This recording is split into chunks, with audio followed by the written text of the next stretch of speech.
On the evening of January 27, 1986, engineers and managers gathered on a telephone line connecting a Utah boardroom to the Kennedy Space Center in Florida.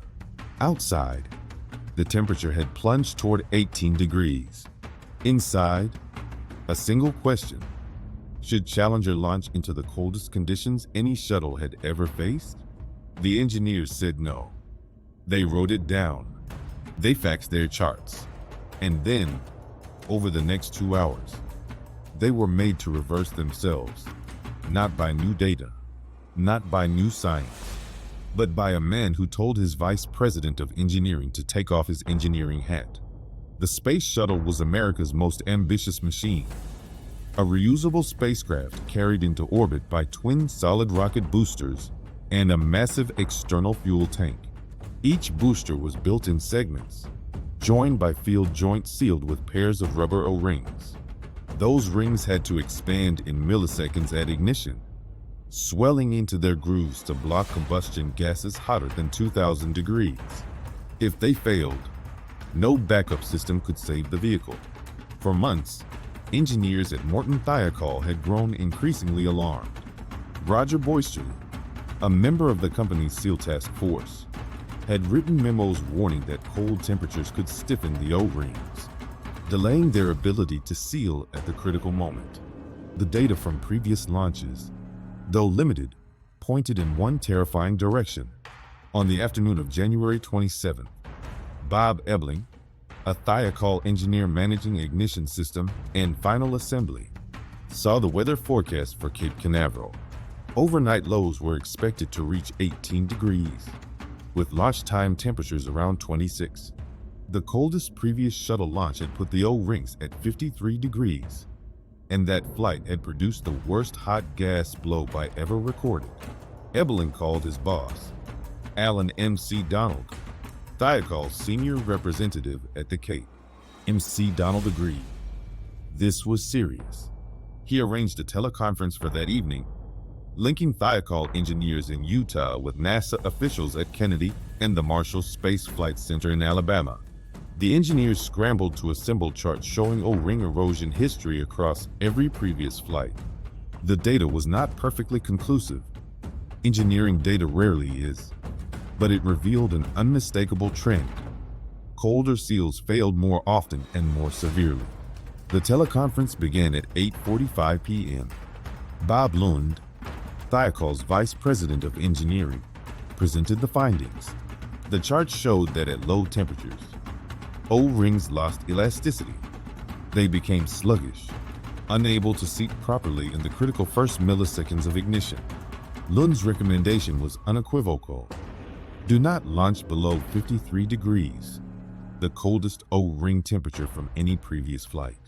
Joe Colminster, vice president of Space Booster Programs, backed the engineering position. He could not recommend launching.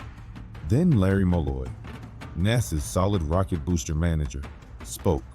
"My God, Thiokol," he said, "when do you want me to launch, next April?"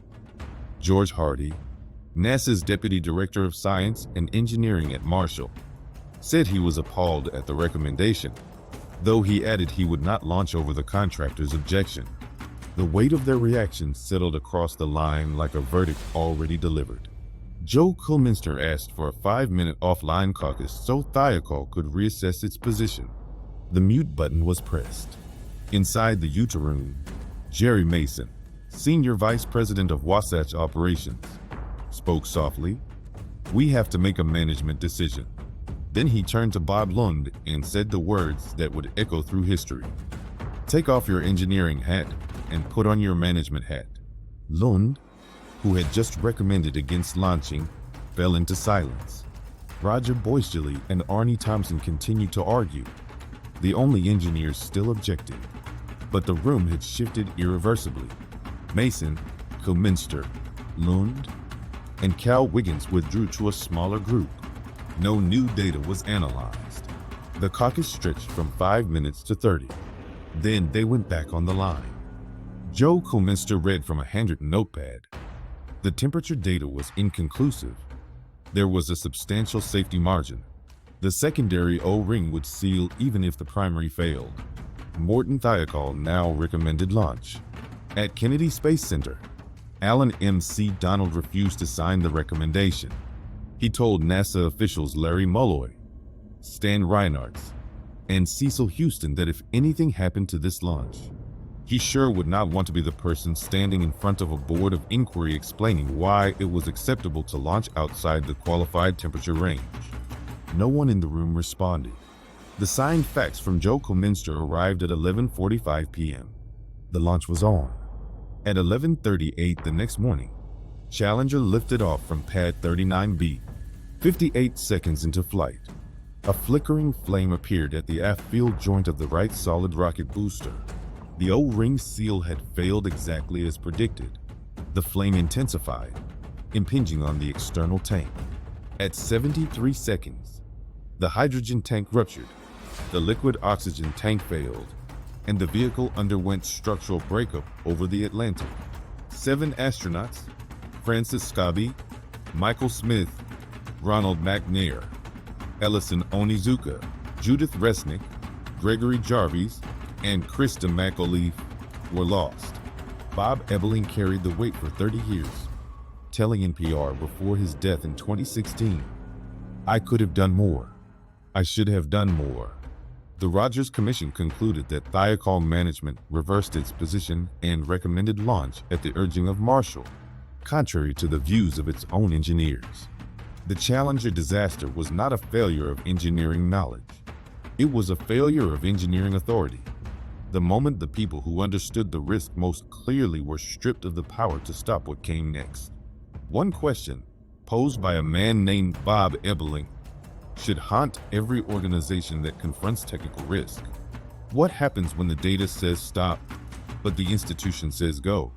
If this story mattered to you, subscribe and share it with someone who needs to hear it. And tell us in the comments, what would you have done in that room?